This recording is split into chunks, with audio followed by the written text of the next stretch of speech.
Hi, everyone. So nice to see you all again. Thank you so much for joining us in the conversation tonight. And today we have an amazing guest. Nadia, thank you so much for joining us. And thank you so much for writing this, incredible book. I read it, our club readers have read it. And, we have read, I think, about 6 books till now. And I can say that this has been, like one of our favorite books so far. So thank you so much for giving us this opportunity to read your story. And you have shared your personal journey. You have shared how uh, how you were coping with the things that have happened in your life that you will talk more about. So I want to thank you on everyone's behalf for joining us today. And I would like to thank all the club members for joining us and for reading this book. And one of our club members, Samara, has asked me some questions about why I chose this book. So I'll sort of briefly explain why I decided to share this book and why I loved it. So many reasons. I think firstly it's the concept of the earthquake, but not just focusing on that exact event, but highlighting what is what are the focusing on the faults, focusing on the aftershocks, and focusing on that it's not that it's a long journey, that it takes time for the events that you are facing. It takes time to recover and to heal from them. And personally, in Pakistan, I remember the earthquake in 2005, and that devastated so many homes, and so many lives were lost in that. And I remember, there was the sort of the main shock, and then after that, the aftershocks. That is even scary because uh, it's coming, and now right? Because the first shock is unpredictable, and you see it for the first time, but then after that, that there's more to come, and you do not know when it is going to end. And you know and you're worried and you're scared. So anyway, I'm not going to talk for too long about that. But I think that was a beautiful metaphor that you used, Nadia. And just now that I have seen myself living in 2 countries, initially in Pakistan, and I could not imagine myself living in another country. But because of times, because of circumstances, when I moved to the UK, I saw completely different world, and I had to find a second home. And after that, like, I started traveling more, and I was visiting different countries. And just the idea of like what home is, and I call the UK my second home now. But what is home? What is it that defines home, that allows you to call somewhere else your second home? But so many things. I'm not like, we're gonna get the opportunity to talk about all of it.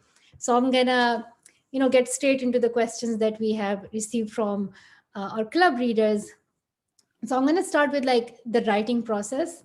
And because you have written this book beautifully, you are going from one time period to another, and you're talking about your childhood, but also your time now, and your uh, and I think that also explains a bit of the reality of life, that it's not sort of continuous. And sometimes we're living in the thoughts of one time, and sometimes we are in the thoughts of another time as well, and how the past can affect us, and how the worries about the future can affect us. So the first question is from um, Abri, and Abri has asked, did you rely solely on memory, or did your friends and family help you brainstorm? And if you're comfortable sharing, what was your family's reaction to the book? Oh, sure. That's a great question. Well, first of all, thank you so much, Malala, for that very generous introduction and for choosing my book. It just means so much to me, as I'm such an admirer of your work and loved your own memoir as well. So this is really lovely to be here with you. Um, and to answer the question, so, a lot of the memories that I write about in the book are memories that, particularly, I'm very close to my sister. We're a year apart in age. And so many of the memories are memories that we've kind of told each other and repeated it to each other so many times over the years. I think with siblings, we share a lot of memories and we sort of talk about them and debate sort of what happened there. Oh no, it happened this way. And so a lot of the memories in the book are those sorts of memories. But then as I was writing, I also did have conversations with other people in my family to kind of see if their recollections were similar or different to mine. And I tried to kind of weave in the different perspectives to also highlight the way that, our memories are stories in a way. And, every person sort of remembers events differently. There are the facts of the events, and then there's how they made us feel and how we connected to the events. And so I wanted to capture that complexity and the ways that our memories sometimes fail, the ways that imagination creeps into memory, and also to sort of honor my family's stories as well as my own. And so I did have a lot of conversations with other people about the events of the book. And then in terms of what my family's reaction has been, largely people have been really supportive. Even though I'm writing about very difficult things, I think that what was important to them and sort of what I expressed to them when I talked to them before the book came out was that a principle that I held in writing the book was that I was writing myself toward deeper connection and love. And, even when I was writing about difficult things, as long as I held that principle, then that meant that nobody could be a villain in my story, that everybody was allowed sort of the fullness of their humanity, including myself. I write about difficult things or harmful things that I had done to other people as well. And so when I shared that with them, they were sort of supportive and they knew that I was a writer. And so, there were some conversations here and there about make sure you let people know this, or make sure that you don't overemphasize that. But for the most part, my family have been supportive, and it's actually, the book has opened up conversations, more honest conversations, and helped us to understand each other better in some ways. Mm-hmm. And it's related to like the second question that Jesse has asked. And that is like, how did you deal with or come to terms with writing so openly about yourself? Which I'm sure is like one of the most difficult things. And as you mentioned, like, talking about, some of the things that, you personally did. And, when I think all of us, when we were reading it, it's not about the act in itself, but also being open about it, right? Mhm. And, it's, I think many of us would not think twice before the action, but then we would think twice before sharing that we did that. So, Jesse would like to know, how did you deal with that, and how was that like for you to be so open about your own experiences? Hmm. Yeah, so I think I was helped a little bit in that when I first started writing the book, it really started as a private project for me, a way for me to overcome kind of the aches of isolation and dislocation and disconnection that I explore in the book. And I began writing from a place of grief. I've been a writer since I can remember, and that's the way that I kind of work to understand what I feel and what I think and to make sense of the world. And I've been doing that since I was a child. And so I came to a place in my life where I really felt like I needed to sort of wrestle with and reckon with some of the events of my life and the grief that I had not fully allowed myself to feel and experience. And the only way that I knew how to do that was through writing and through language. And so I began writing without the idea that anyone would read it. I was really sort of um, doing a lot of research. Even then, I was connecting my personal story to the kind of broader histories of the places and people that I belong to, in much the same way that you do about your own valley that you come from and the history of the Yeah. people that you come from. And so I was working to understand, because what I was writing against was disconnection. I Mhm. needed to more deeply understand the people and places that I came from, but then also to kind of narrate myself into those places and understand sort of the forces that shaped my own life, and also kind of dig deep into the intimate and private moments of my life. But I wasn't thinking that I was going to publish that. when I started. It was just sort of a file on my desktop, and I was actually working on a novel. And I thought that the novel was going to be the book that I would put out in the world, but I just kept coming back to this story, and was sort of consumed by this story for a long time. But I think because I was creating it for myself, it allowed me to feel a sense of freedom to be as honest as I could. And then when I did realize that I, did have an aspiration for publishing it, and maybe it would be a meaningful contribution to put out into the world, I realized that that would only be true, in terms of sort of the way that it could connect with people if I left that honesty and that reckoning in Mhm. there. And so that was a scary kind of proposition, but I had done the difficult work already, and so I was kind of proud of myself for going as deep as I did and for laying myself bare in the way that I did. And so then it felt to me that to undo that and to sort of create a narrative that maybe was a little easier or more palatable would do a disservice to the story. And so at that point I sort of held myself accountable to leave the difficult things in. But yeah, and to kind of trust that people would connect, to my story in the kind of honest way that I laid it out.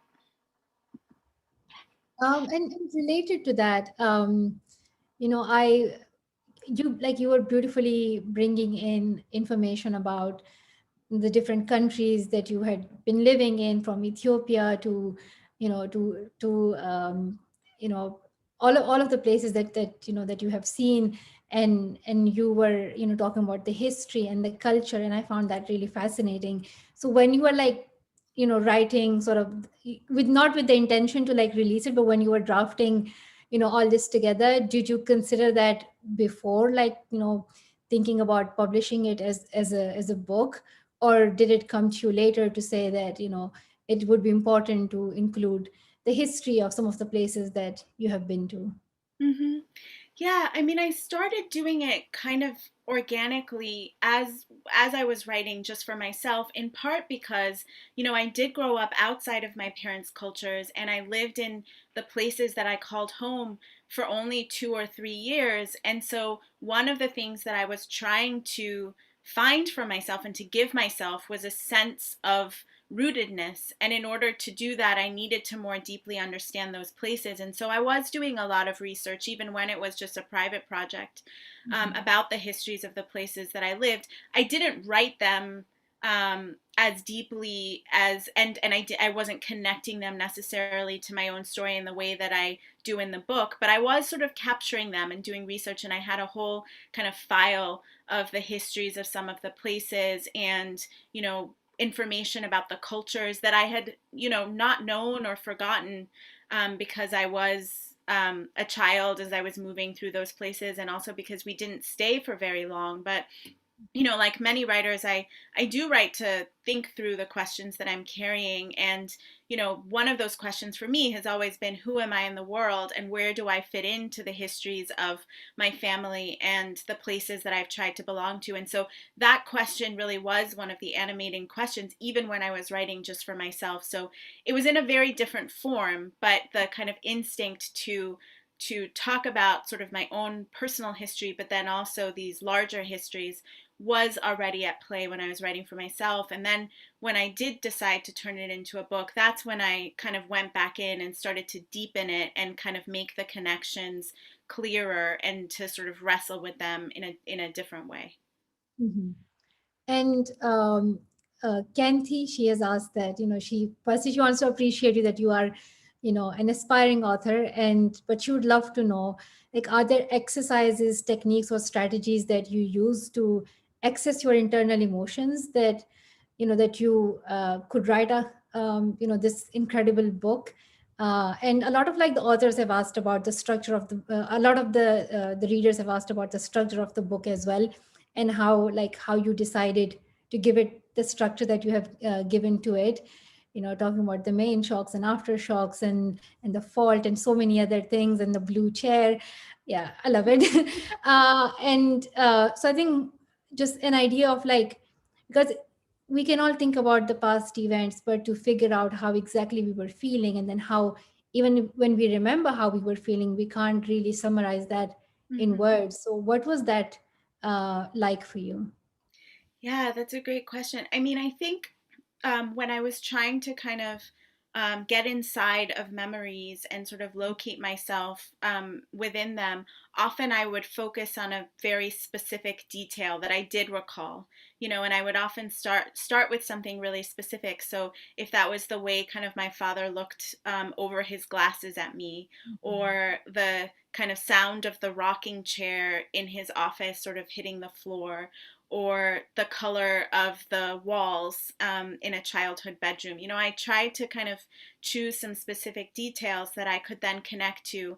And then that helped me, when I started with those details, and then I kept asking myself questions about them. And in a way, I was sort of looking around the rooms that I was, writing about, and trying to envision myself in them and envision my family in them, and sort of conjure up who we were in each of the places that we lived. And so that's sort of one of the ways in which I was able to kind of access those memories. And then going back to what we were talking about before, um, also just in conversation with my sister, she would remember different details and sort of point them out to me. And then I would think about them and try to kind of incorporate them into my own memories. And I think writing as specifically as possible was another really helpful principle to hold on to, because when you're really engaging with specific detail, the way that things felt, the way that in my hands, the kind of smell of the air, what it tasted like, what food tasted like, as specific as I could get in terms of those sensory details, that really helped me to kind of go deeper. Um, and then on the structure, once I did decide that I was going to write a book using the raw material I started writing for myself, I knew that I wanted it to be a genre fluid book, because that was sort of the instinct that I was already writing with organically. And so it is a memoir, but it's also intended to, as we've been talking about, engage deeply with history. And I really wanted to move back and forth and do that dance, yeah, kind of between my private griefs and struggles to kind of the bigger forces of history. And I wanted to really show, it was one of my aims, to show how history is always present in our day-to-day lives, whether we notice it or not. And, so many of the chapters of the book, as I said, start with a vivid memory. And then from that memory, I would open up into kind of a broader exploration of, for example, my ancestors' trek through the Syrian desert and becoming American, and my father's journey to come to the United States for university, and what he left behind, and what colonial um, Ghana was in his youth, and the movement for independence. So all of those forces came from the root or the seed of my memories, and then trying to sort of open up and make those connections. And I think once you start examining those connections, they just, so much cracks open. And I found this really kind of comforting in a way. Writing in this way helped me to come to a deeper understanding of my place in history, my place in the geographies and the landscape of my life. And in a way, I was writing myself, as I said, kind of closer to my families and closer to those places, because I was always someone who was kind of just on the outside, because of how I grew up, and so I was really thinking about the ways in which a deeper understanding of history was a way to get closer to belonging, and to kind of connect to a sense of home, and to also connect to who I was in my own body. So Mhm. that's sort of how I thought about the structure. Yeah. So I think, just as you mentioned, talking about home and connection, and that, takes us to the next set of questions, which are focused on your relationship with your family, and like your concept of home. And we have lots of questions on that. So Ellison has asked, have you been able to define what home truly means to you? And how would you define it today? Hmm.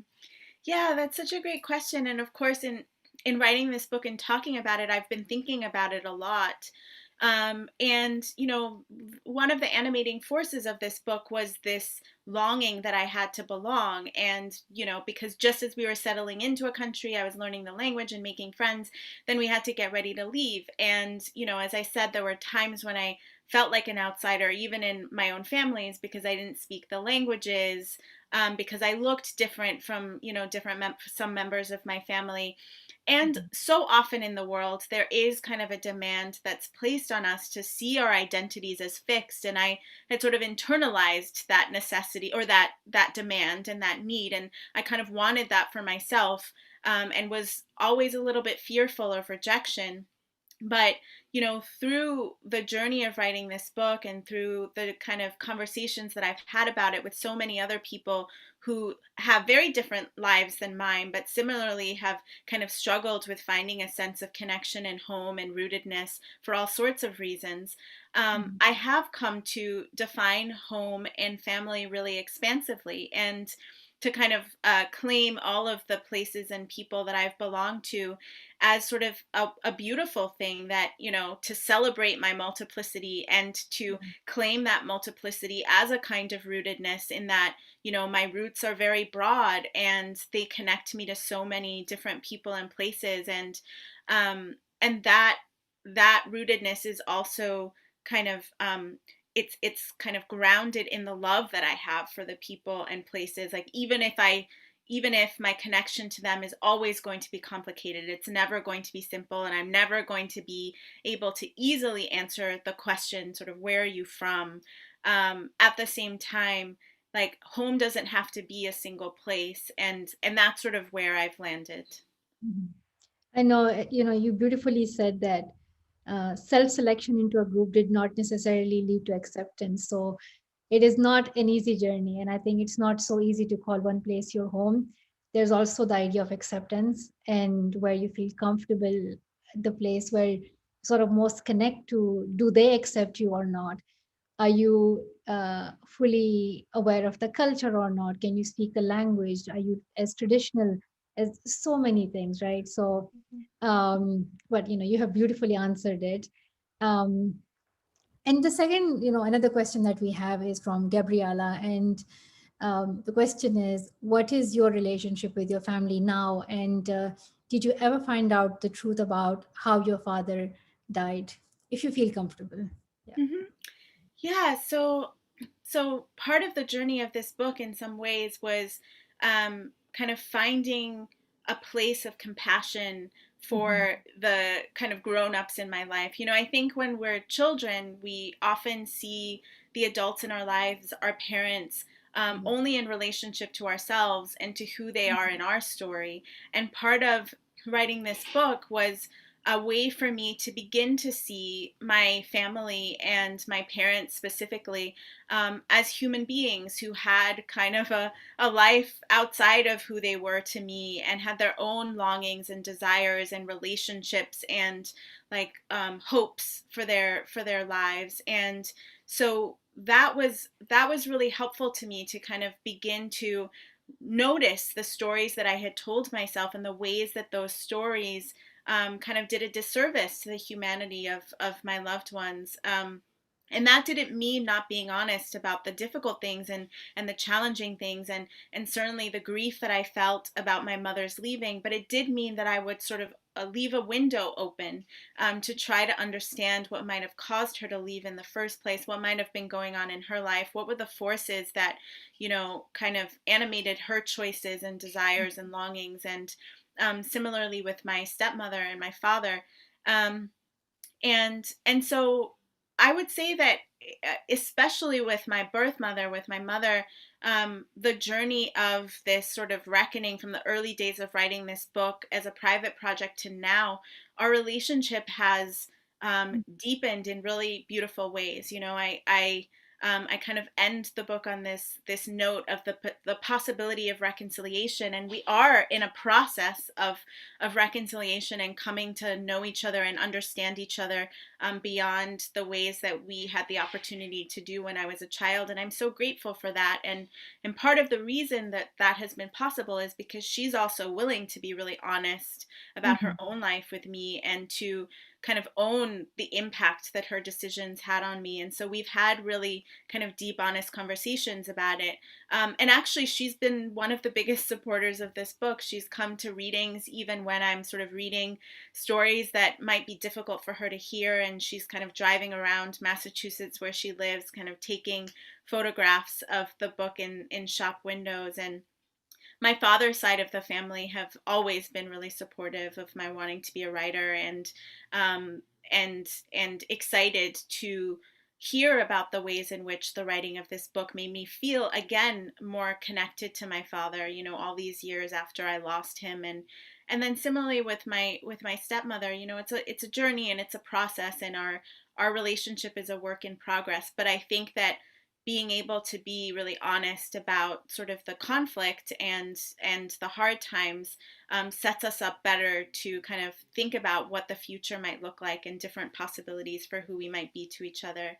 But in terms of the question about if I ever found out the truth about whether or not my father died of cancer, or of AIDS, I didn't learn kind of the truth of that story, and I sort of chose not to. I chose not to kind of interrogate it because I actually found that my own reaction to it, to that possibility, kind of was not attractive to me. I didn't like the way that I sort of reacted, and the assumption that was embedded in my reaction that somehow dying of cancer was more noble than dying of AIDS, and the ways in which that bias in myself kind of did a disservice to people who have lived with and died from AIDS, and that in some ways, instead of sort of trying to understand their lives, I was trying to separate myself. And I actually, one of the big lessons of writing this book is that, you know, that my aim should always be to more deeply understand, to find deeper compassion and connection, and that focusing on that rather than the love that my father had for my siblings and I, and you know the man that he was to us in our lives, was not the right focus for me, and so I sort of decided that it doesn't matter either way. So in the last like few pages of the book, when you are when you get in touch with your mom again, and you are talking to your stepmom as well, um, I understand, like, initially it was difficult for you to have those conversations. And I was wondering, like, what exactly was it that uh, brought you to consider reconciliation with your mom, especially? And was there like a specific reason? Was it the whole healing process for you? Was it the support of your mom as well, that, she also took a step to make it possible? Or do you think was it like your own decision that led to that?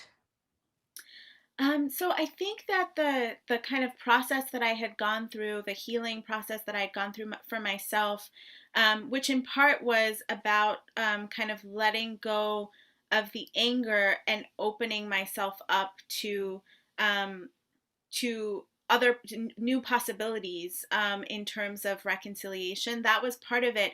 But I think too the fact that she had reached out to me and she had made that step on her own.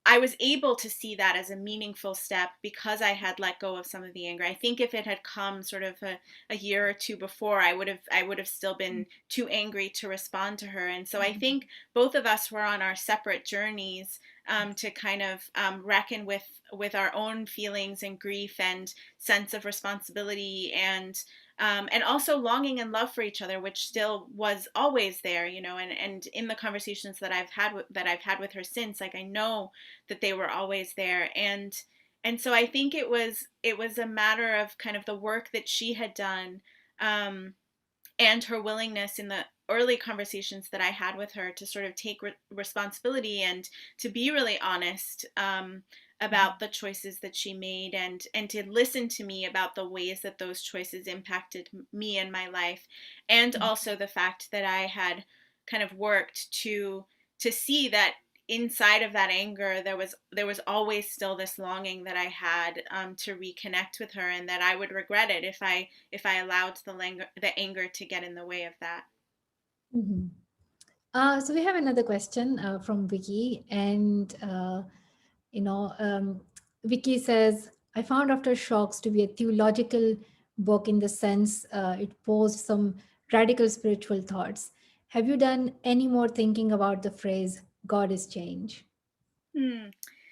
Yeah, I mean, I think about it all the time, and I have to say I've been thinking about it so much this year because of all of the kind of change that we've all lived through. And I think in so many ways, obviously I didn't plan for my book to come out during a global pandemic, but in some ways the themes of kind of disconnection and distance and dislocation and uncertainty and, anxiety and fear that are in the book are emotions that so many of us are feeling right now. And I think accepting that change is one of the guiding forces of our lives in this world has been really helpful to me. And then within that, sort of when we accept that change is kind of inevitable, within that, I have found ways to think about what can I do to kind of make things easier for others and for myself. What kind of care can I extend, in these moments of change, and how can I see sort of that how can I see what beautiful things might come out of even difficult change, and I think that that's a really important question for us to all be reckoning with and wrestling with in this moment. Like um, a lot of us have lost so much, and there has been so much collective grief, but I think that there have also been sort of these amazing moments of realization of how much we are all across the world connected, even though, we might be so in denial about that so often. And so within that realization, sort of how can we embrace this opportunity for positive change as well. And so those are some of the things that I've just been kind of thinking a lot about this year, as we all navigate these uncertain times. Mhm. So let's talk about mental health for a bit. And I would like to remind all our listeners that you can ask us questions in the app. So please do go and ask any question that you have. So regarding mental health, we have a question from Nadia, another Nadia, one of our readers, and she asks, "Was writing your memoir a cathartic experience for you?" Mhm. Yeah, I mean, certainly yes, in so many ways, because I really was, I started with these questions that I was really carrying in my body, and questions about who I was in the world and my own histories, and a real kind of sense that I needed to do some work to understand them, and also I think in relation to mental health, to come to terms with kind of my struggles and to be willing to face them, because I'd come to a point where they had literally brought me into a chair, uncertain of how I was going to get out of it. And so I felt like I had no choice but to sort of create for myself a story that I could live inside of, and that would be a healing story for me, in order to find my way out of that blue chair.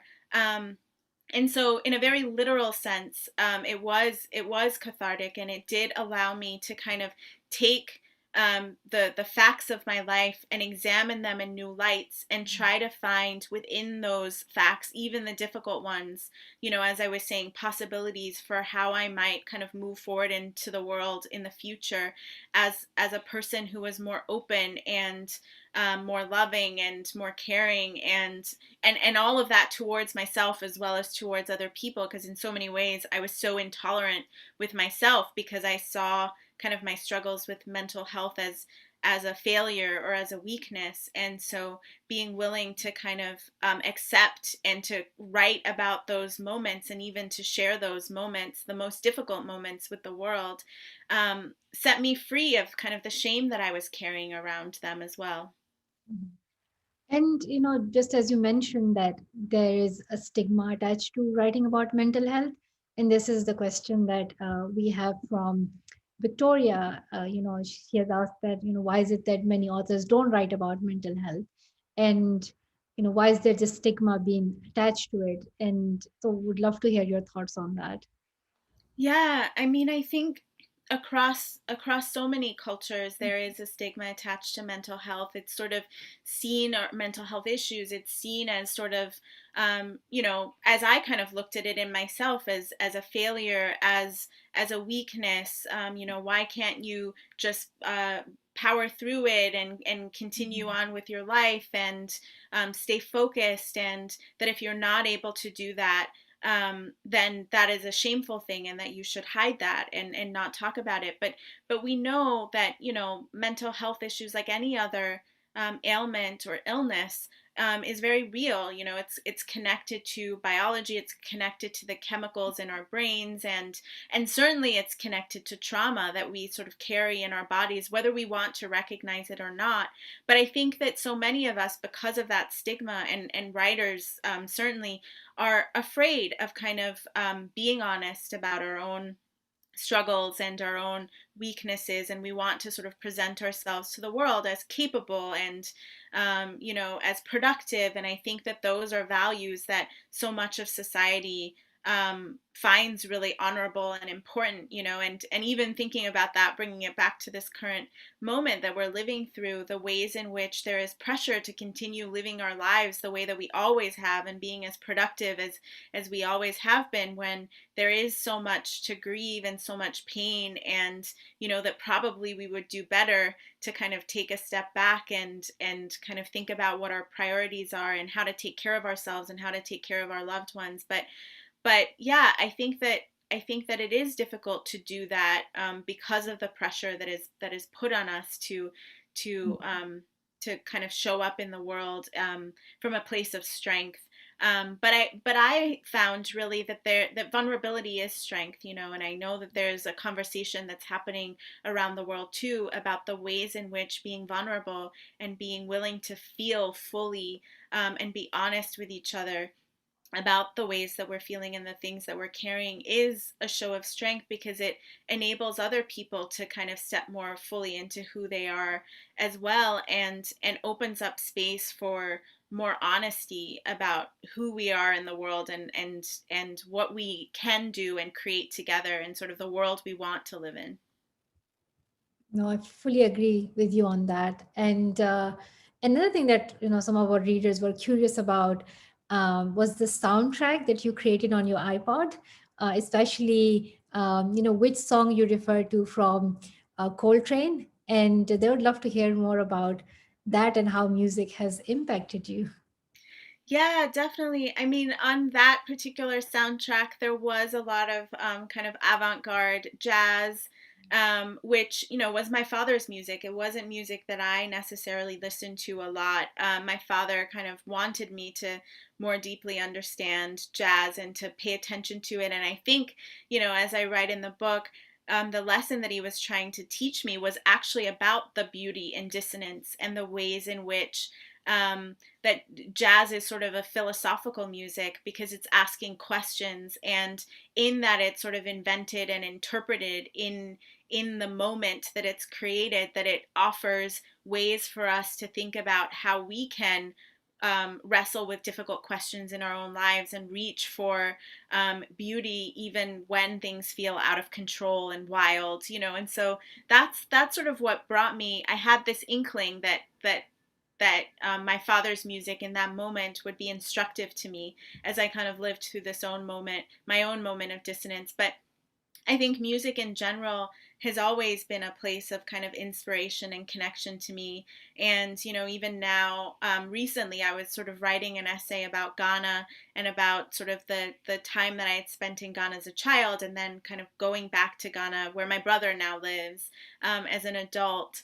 And I was listening to high life music, which is the music that kind of originated in Ghana, and sort of is rooted both in ancient, like the Ashanti rhythms, which is the tribe that my father came from, but then it was also inspired by jazz. And so I was really thinking about the ways in which there is this conversation, between the music that has its roots in these Ghanaian rhythms, and there's this back and forth exchange, and that exists so much in music. You know, the musicians are always influenced by each other and building kind of on different forms and from all over the world, and that is so much a kind of guiding force of my life as well. And so I find a lot of inspiration in that too.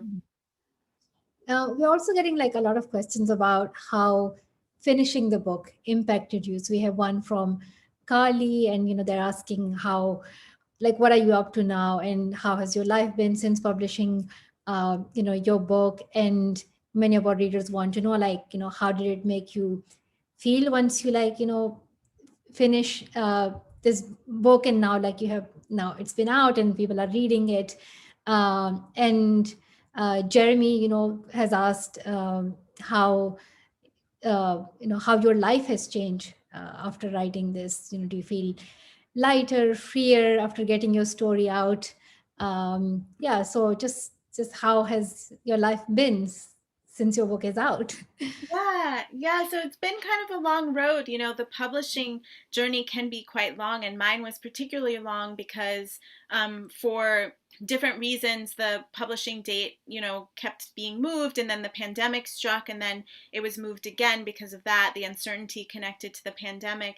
And so there was a part of me that, was so ready to have the book out in the world and wanted to be able to talk about it, and also at the same time anxiety about sort of the exposure. I am kind of deeply honest about a lot of the things in my life, and kind of opening myself up to criticism or judgment. Certainly there was some anxiety about that, but mostly there was just sort of this feeling of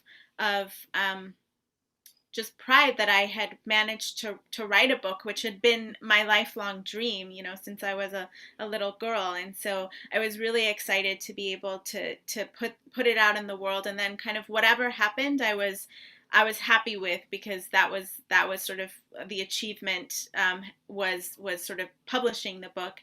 And then everything else since then has just been such a gift, the recognition that it has received, and my the fact that I've been able to have these sorts of conversations with so many people that I admire, and who inspire me. Like, all of that has just been so meaningful, and the fact that it's happening during this year that is in so many ways so difficult for all of us, has really helped me to kind of to see a way through, and to continue wrestling with the questions that are in the book, which are, the big questions of my life, and to look at them in different ways, and continue to be inspired by the people I'm talking to kind of make new connections. And so that has been really great. I've been really lucky in that I have had, although I haven't gone anywhere physically, and I've been in this office, which is my home office for the most part, for a full year. But I have had the opportunity to have, a virtual tour, and I've gotten to kind of talk to other writers and do events with bookstores and different cultural groups, which has been really wonderful. And it has really meant a lot to me to hear from readers, who connected to the book in so many different ways. And some have shared their stories with me, and that means a lot to me as well, that they would trust me with their stories, and to be able to be in conversation with other people has been so wonderful. um, and then, I've also been writing. I've been writing essays, in as part of the conversation of launching this book. But I also started writing fiction again, and I've been working over the last several months on a novel, which is, a very new project, and it's really early days. And so I have no idea if it's even going to work or go anywhere. But it feels really nice to both have a book in the world, and then also to remind myself that what really kind of brought me to writing is, what I do kind of in this office, like putting words on a page, and to be in that process again has been really wonderful as well. Well, we are really excited for your novel, and please do publish the novel, and we would love to read it. You might have heard it, you might have seen it in all the reviews that you have received, and all the comments that you are seeing. You your writing is just incredible, beautiful, heart touching, and yeah, the things that may take us, paragraphs, you just summarize them in one or two sentences. So I think that is a skill, and you're blessed with that.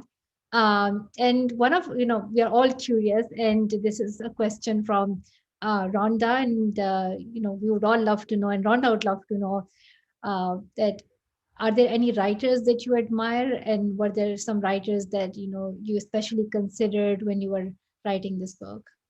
Oh, yes, definitely. I mean, I think I write about this in the book, in fact, that I've long had this sort of group of particularly Black women writers who I've since I was really young thought of as a kind of council of mothers, in that I often turn to them for wisdom. And when I was carrying questions about who I was in the world, how to be a woman, how to make a good life, that I would often turn to these writers and sort of the work that they had done.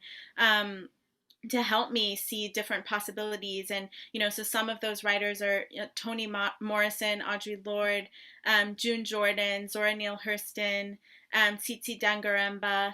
And then also, while trying to find my way out of depression and anxiety, I read a lot of memoirs and essay collections that were engaged with some of those questions, some sort of older and some by contemporaries, but really kind of focusing on writers who are engaged in reckoning with their lives and struggles, and also big global challenges on the page. So I read your memoir, and very much admired sort of your engagement, Malala, with history and culture, and sort of the wrestling with the beautiful parts of your history and culture, and also being willing to look in an unflinching way at the things that you still needed to work on and want your community to continue working on. And similarly, Jessamine Ward's memoir, Men We Reaped, was really inspiring to me.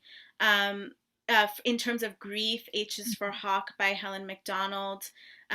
Really loved that memoir. And then I also read Nabokov's Speak Memory and Darkness Visible by William Styron, and all of James Baldwin's nonfiction as well.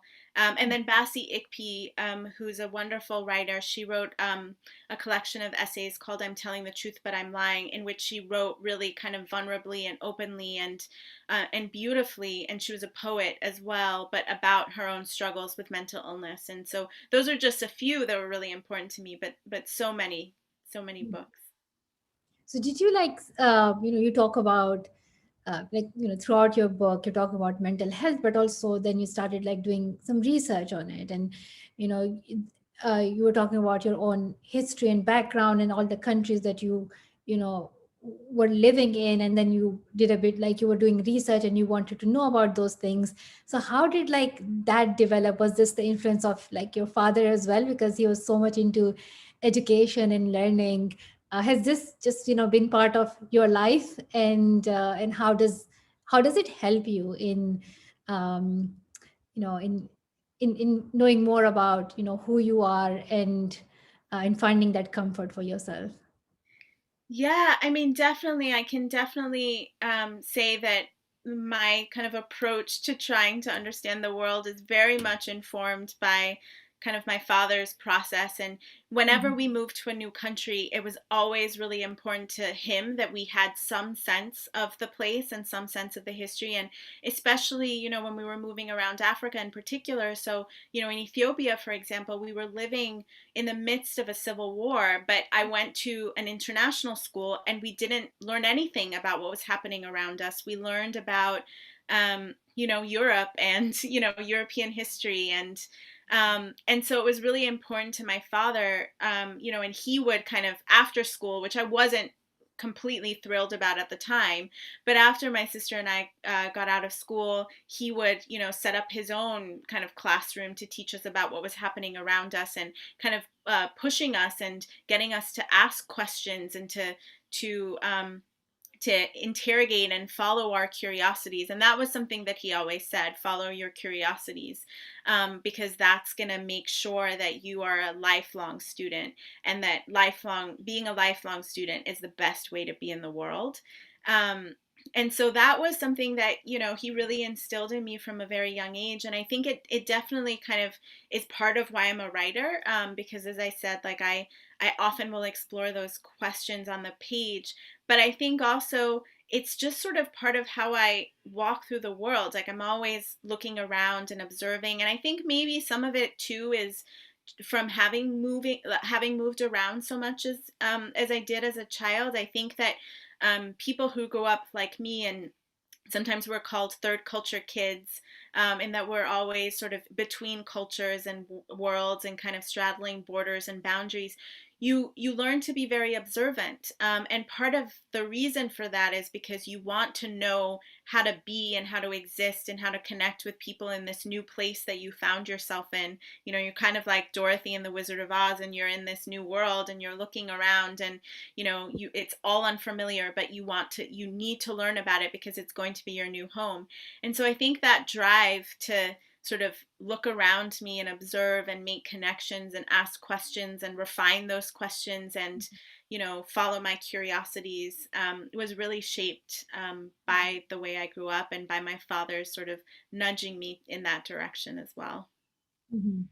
And a lot of us are curious about your blue chair because that was an important part of your journey and especially healing. And Lynette has a question. Did you choose to keep the blue chair as it was a big part of your journey? So. I did keep it for several years after. And I lived in Chinatown for 5 years and a couple more years after, the events of Aftershocks.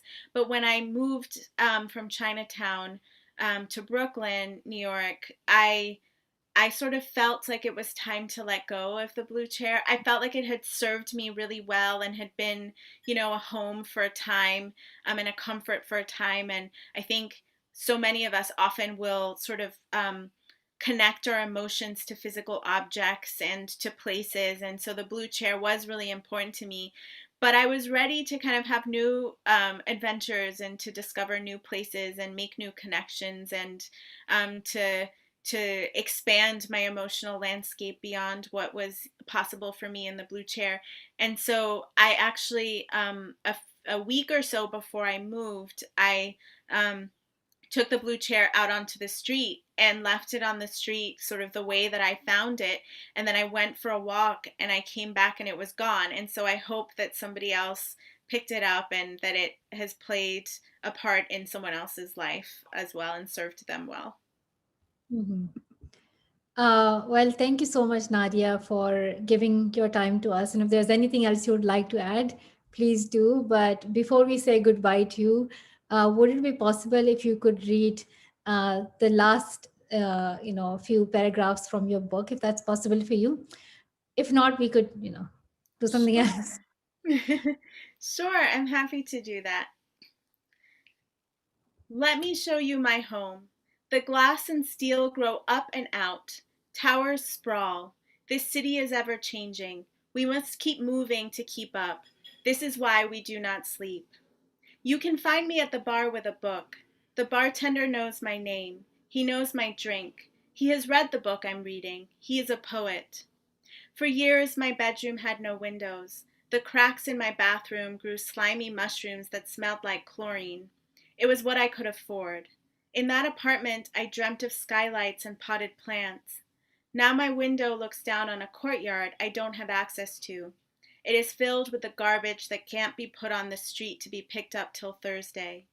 Any day now I will make a living. Until then, I pay what I can at the Metropolitan Museum and look forward all week to bottomless mimosas at brunch.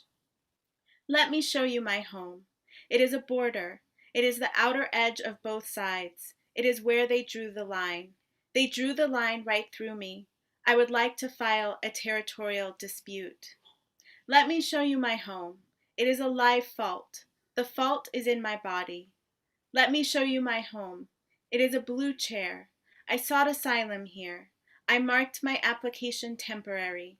For myself, I am writing reconstruction, not elegy. Look into my eyes. See my glowing skin. My pores are open. I am made of the earth, flesh, ocean, blood, and bone, of all the places I try to belong to, and all the people I long for. I am pieces. I am whole. I am home. That was beautiful. Thank you so much, Nadia, for giving your time and for joining us in this conversation today. Again, thank you so much to our club readers for reading this book and for joining us in the conversation today. And please recommend this book to all your friends and colleagues. And it's one of those books that I would like to read again. I hardly do that. I usually don't. But this is one of those books that I'm like, it's you have just done an incredible job in sharing your story, and it just takes courage to share something personal. And thank you so much for that, Nadia, and for all that you do. And I wish you good luck in everything that you do next, and wish you happiness and success and in everything that you do next. um, and to all our club readers, hope you enjoyed this conversation, and feel free to share your thoughts, any questions, any follow-up questions that you have in the app. And I look forward to seeing you all together, very soon. And I hope that you enjoy our next book, Stolen Girls, about some of the girls in Nigeria and how they are living in the northern states of Nigeria, facing terrorism and abduction. So I will see you guys very soon. Thank you so much. Thank Take you care. so much, Malala. It's been an honor. Thank you so much, Tanya.